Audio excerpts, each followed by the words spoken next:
Kani mga kasipro, kaabot pa ko ani. Naami ingon ani sa una, nga matud pa sa kong lula, adi ka diri mag-ihap. Calculator ni.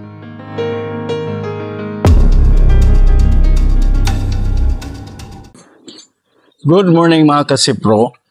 Niya ta karon sa Dan Colon Street sa Cebu City.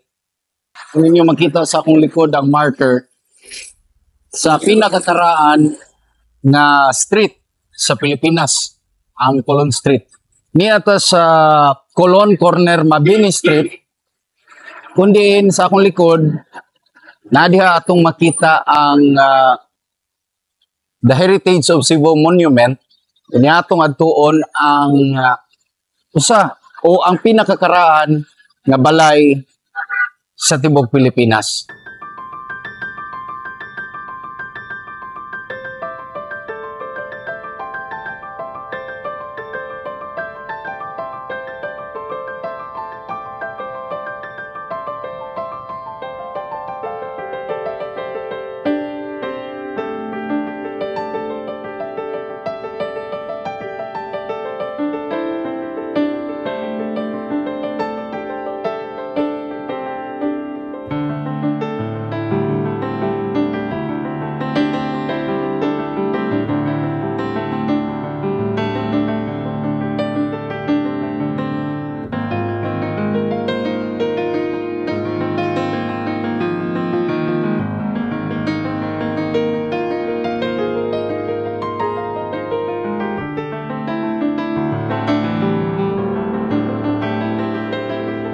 Magkasipro sa atong likod mao ni ang the oldest house in the Philippines, the Yap San Diego House, which was said to be built during 1675. So, yung atong kwentahon, 350 years old. Atong sudlon mga kasipro, og itor ta mo sa sud sa maong balay.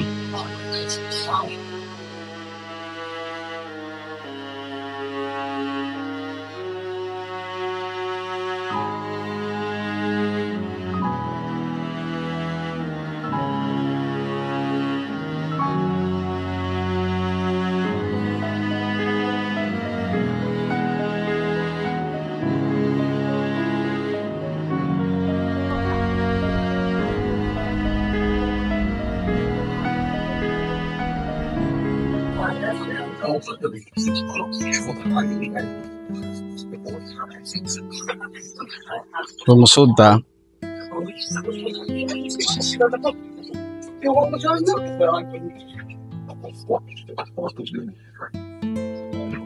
This is the entrance. Usually dirita magbayad sa fee, which is 100 pesos. Then magpalista.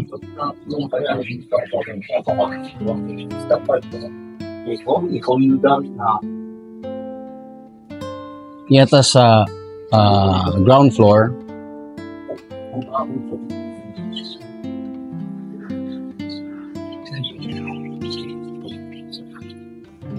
So atong i-check. Oh. Wow. There are paintings. But as they said nga, siguro na is mga 1990s or 2000s gibuhat.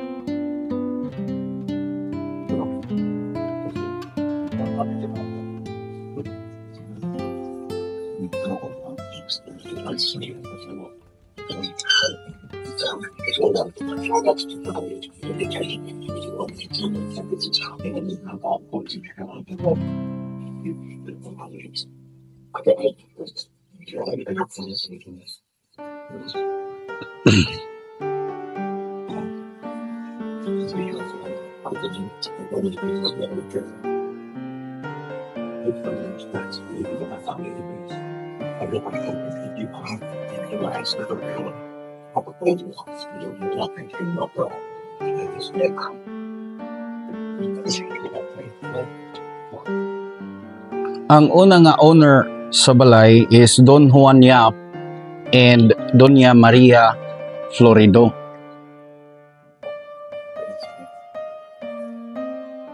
Unya ang ilang eldest daughter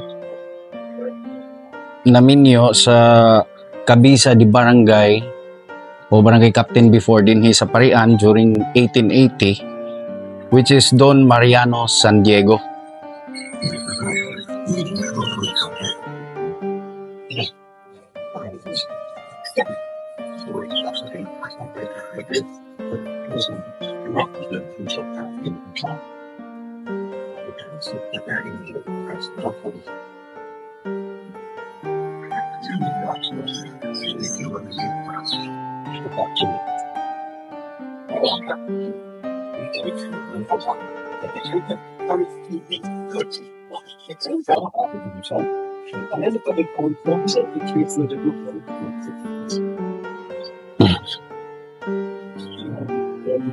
And this is currently owned by Val San Diego.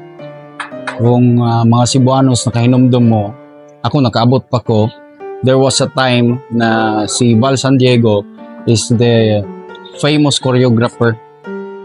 Katubitan ni apil sila sa Sinulog, then Grand Slam sila. Kuha na sila paapila sa competition kay successive nga 3 o 5 times ba to sila nga na champion. So Val San Diego is the 11th generation of Doña Maria Florida. And he was in charge for the restoration of the house, but as they say, this house is 95% original.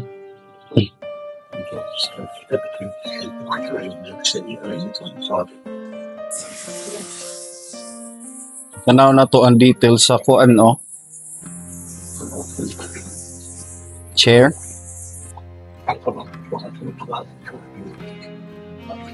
This is handcrafted.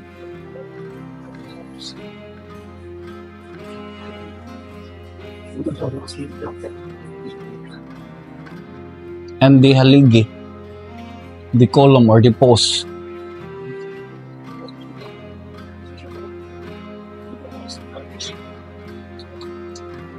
it's made of wood, old wood.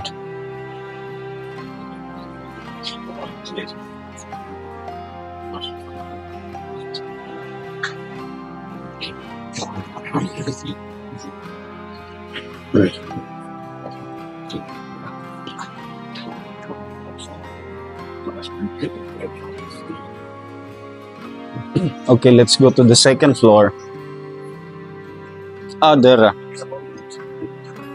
Now, this is the picture of Val San Diego. Nga nakahinomdom pa ko, successive champion sila during the Sinulog competition.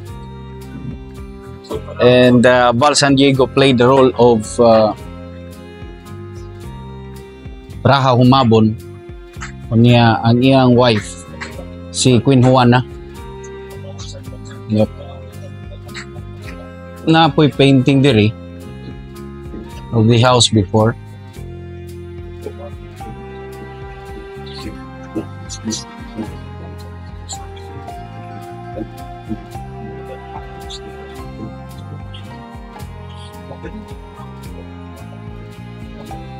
Disungka.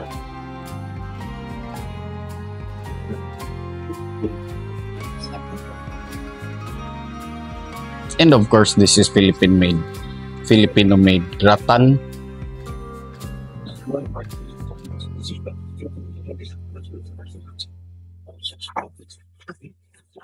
I think this is the old door. Di man pud siya window, but I think this is the old door.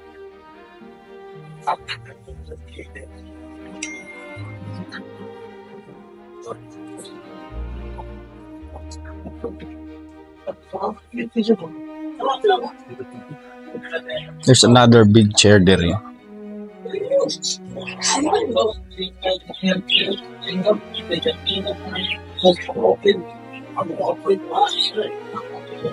And stairs. There.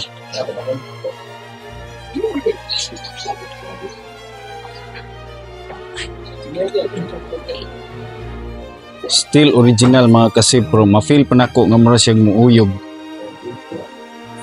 Inigsaka niya. Gaan rabi ako.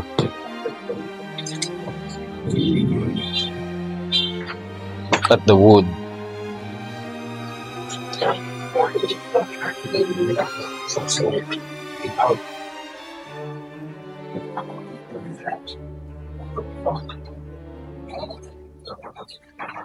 That is the stairs, pero hindi ko sure akong ipo na.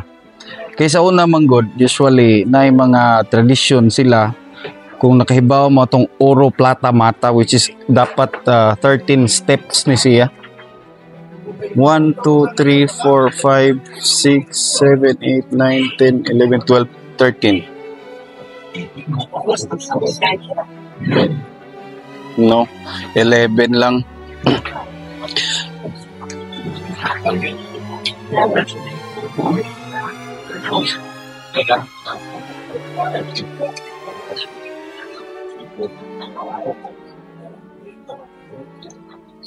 Tagan silag mga rebolto. Nice sword.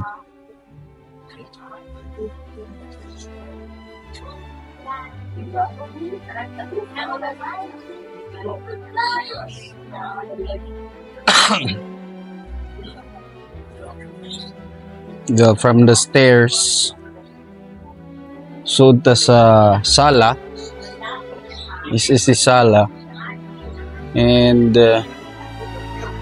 there's a table. I don't know if that's a comedor, but gi-display na lang siguro nila. Yeah, mo ni ang comedor. Then there's a room. So mag-una ta diri sa sala.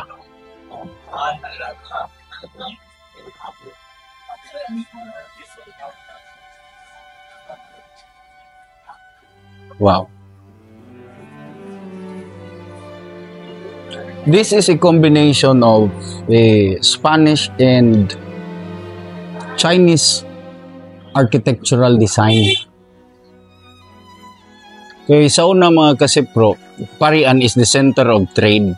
Unya, di adiri mi puyo ang mga Chinese mestizo during the pre-colonial and the Spanish colonial period.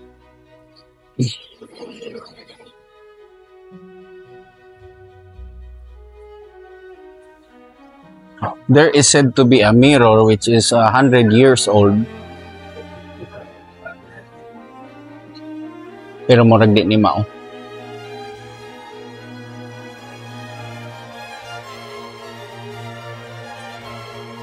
Atong tanaw ng ceiling. Yes. We have the tisa. Katubit ang mura og clay tile. Mo ilang gigamit nga ceiling. Then the rest ani mga beams nila are all solid wood.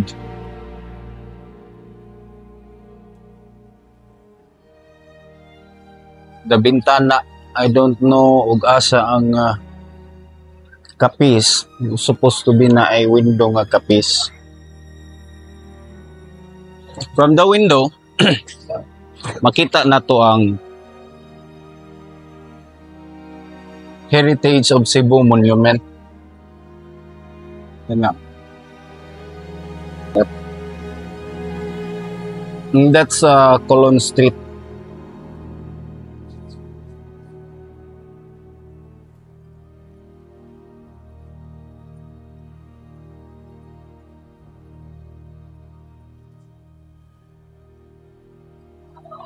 Gihingan lang ni siya og balay nga bato ug kahoy. And made up of coral stones. Siyempre sa una ang ilang gamiton gud is coral stone. Nya ang ila daw buhaton mortar. Sagulan daw og egg white para pilit kayo. Pero di ba og imong i-analyze ba ang egg white nga isagol sa mortar karon semento atong isagol sa balas para mahimong mortar sa semento. Pero sa una no, itiliguna. Murag mao ni ang mirror nga 100 years old.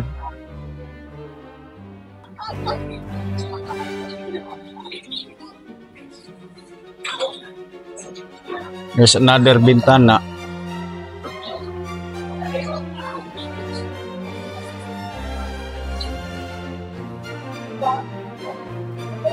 Old rocking chair. Ako magtanaw bitaw ko ani nga mga texture mga kasipro no kani ba. Mahinumdum ko sa among balay sa una sa ako ang lola dito mo ko magdako. Kani nga texture mahinumduman ako sa amo ang bintana sa una.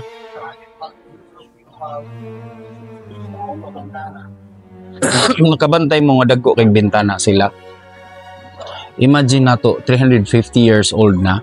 Daghan kayo nga atong 2013 7.5 earthquake to sa Bohol, 6.5 to diri sa Cebu.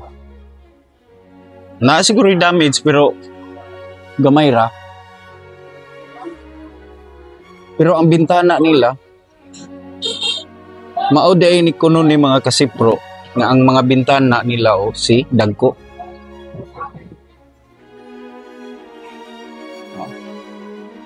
Lapos-lapos. Kaya kung doon ay bagyo, ilan ang ablihan? Para dili matayog ang structure sa balay, ablihan nila ang mga bintana. Sumo na ang konsepto sa unang panahon. Ang ilang mga haligi, tibuok kahoy.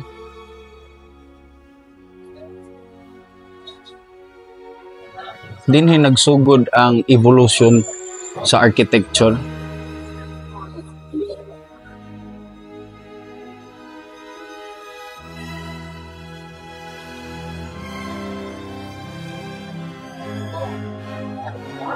Kani nga mga porcelain so are mailan gid nato nga gikan sa China, mga Chinese nga gid ni.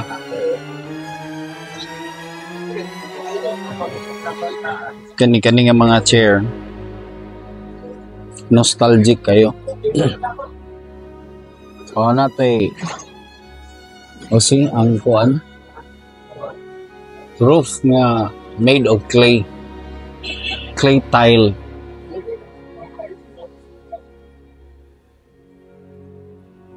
Nga ang liki sa karaan nga kahoy, no? Kaya ang clay tile bugat nga. Need ka og pundasyon gid ana sa imong ceiling. Kana alone is very bugat gid.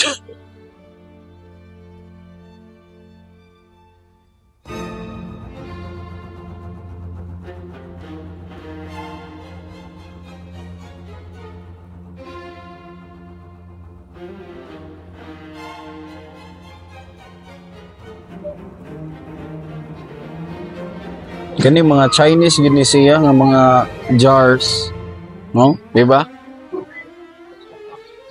Kana sila mga platito. There's another mirror, no? Ang mga chandelier daw kuno ani original pa.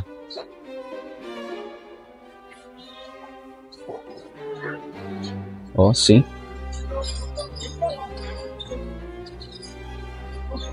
This is the kuan bishop chair.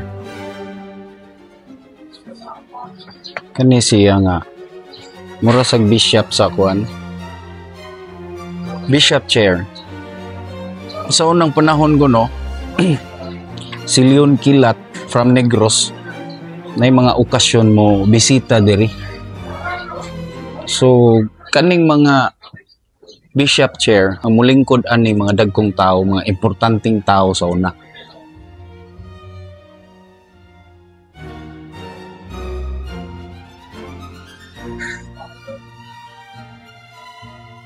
Okay?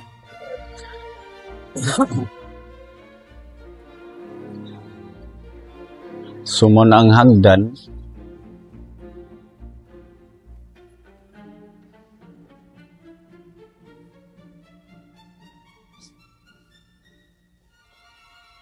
This is the comedor. Mo siguro ni ang kuan nila. Dining area sa una. And that is the bangkira. Na ako'y nahinumduman ani.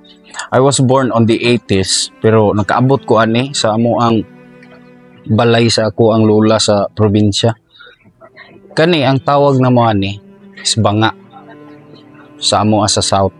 O niya kani siya no maglumot na siya sa ilaw niya ang tubig nga imo ibutang diha inig paagas nimo bugnaw imo mainom. We call it the bangkira. And banga na pag ganito gihingan lagtadyaw. Bugnaw kaayo na bugnaw na sa una.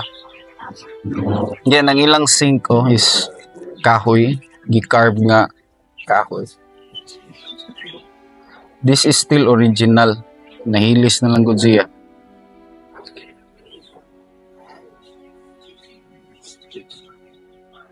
Then napog ko'y nahinumduman din, no? Nostalgic jud kaayo. I don't know og paraasa ni, wa na ko kaabot ani. But this is the old plancha. Kaabot pa ko ani. Ibutang ni siya sa dahon sa saging. Kani-kaning ilaw muna butang ang dahon sa saging ana siya ibutang. Kani time pa ha ako hinumduman. Ang tawag ani is sa akong lola is boloneo. Boloneo ang tawag nila ana. Mao ni siya ang kanang buhaton kanabitang magmix ka og tsokolate ba kana bang tableya. So inig kani siya inigsaka nimo motuyok din inig down tuyok na siya. Mura siya stirrer. Kaabot pa ko ani. Gamay pa ko. Boloneo.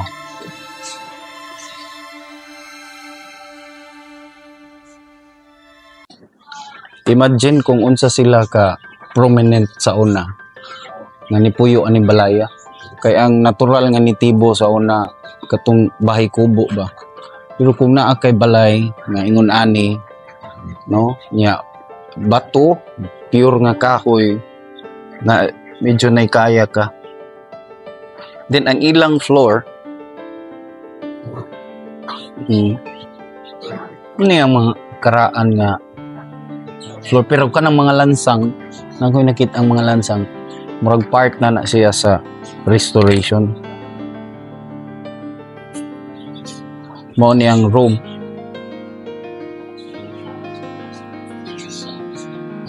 Imagine tako kaayo.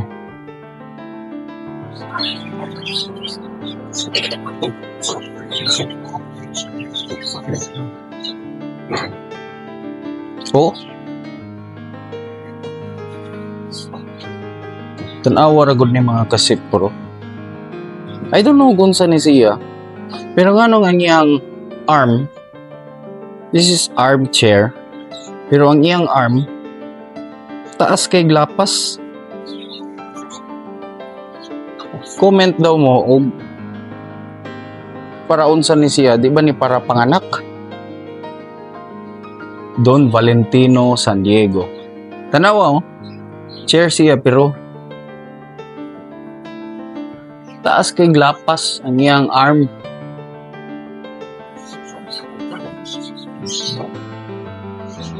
Kana sila, we call it the bangkito.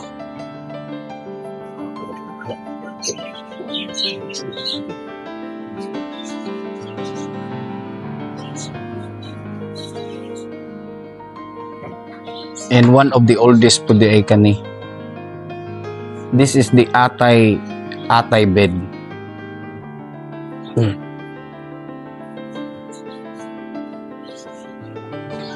So nadyo kay kaya kung ang imong bed murag na frame nga ingon ana ba sa unang panahon. Yeah. Mo ato imagine nun ba this is handmade, handcrafted. Yeah, grabe ang detalye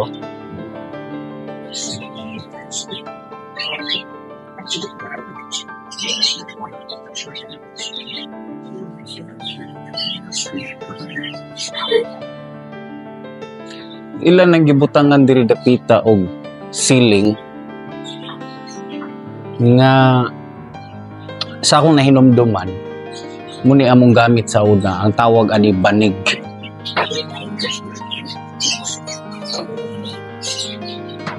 Then they have the old sewing machine. Singer.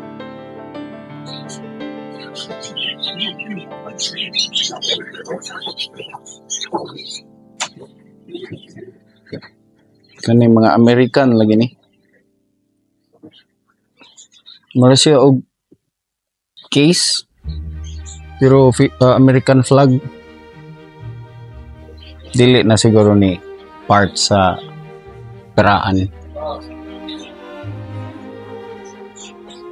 So mo ni ang louver sa karaan bitaw.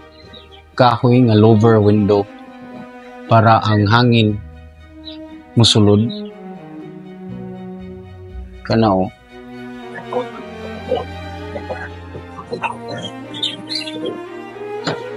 This is Philippine made. Pero design na lang na. But the chandeliers, tanaw good niyo. This is metal. Pero imagine na to ba sa unang panahon na 1600. Gi-craft nila ng liko-liko. Edges ana. Precise kayo. Ang mga cabinets.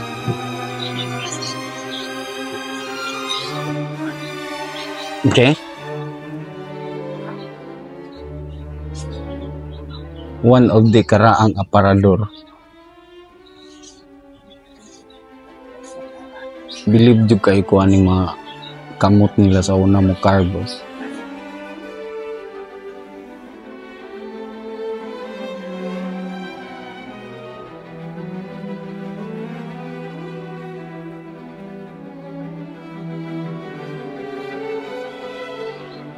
Yan na apod sila wood carve po no.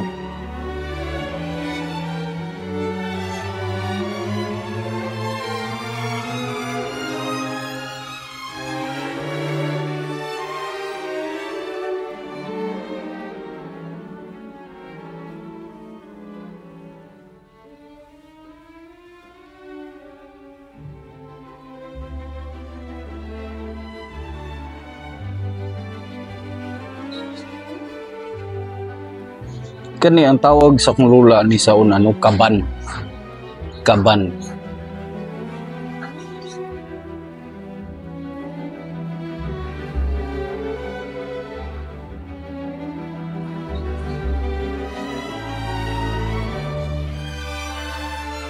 Chandelier.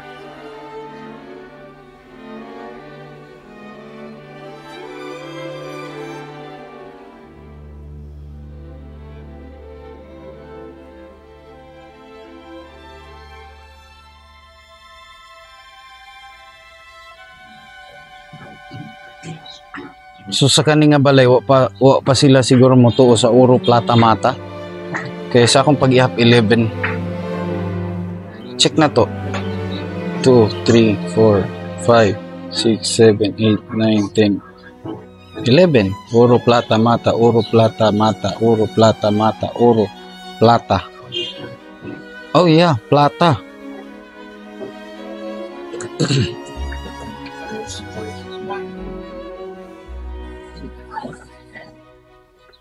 Kani mga kasipro, kaabot pa ko ani na ami ingon ani sa una nga matud pa sa kong lula ari ka diri mag-ihap calculator ni nalimot na ko kung saon paggamit basta kay calculator ni siya sumo ni siyang ana-ana na ami usa ka bukingon ani sa unang panahon.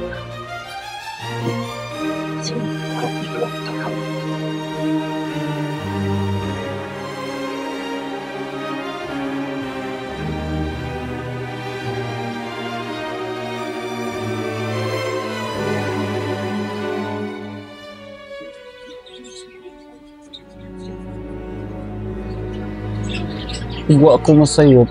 This is a family trip.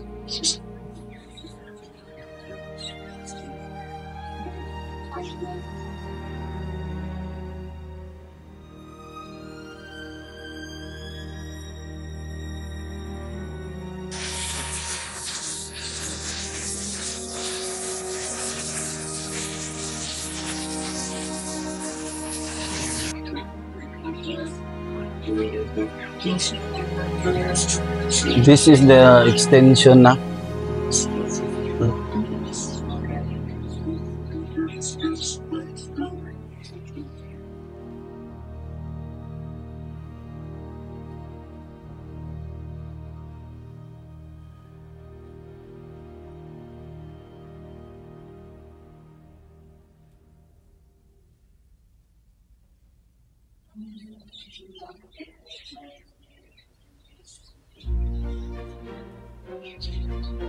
The galleon trade.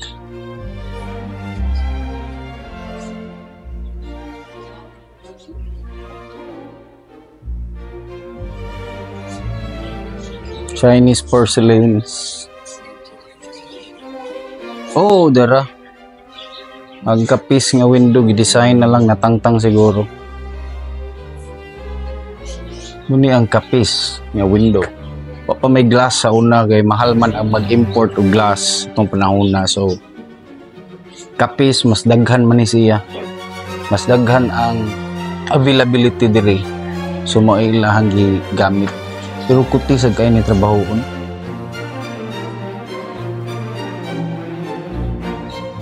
The kapis window.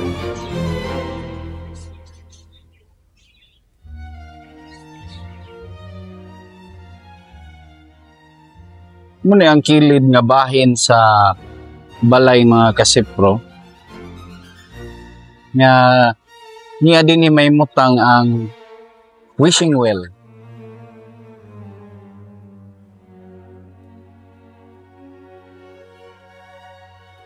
Sa unang panahon ug doon na kay tabay,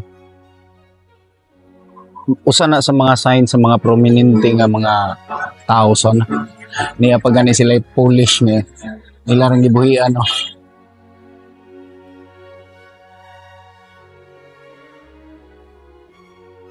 Daghan diri. Na-attract akong attention kay ako hilig sa ko anito asa ko yung mga buhi sa bahay. Mga Polish chicken.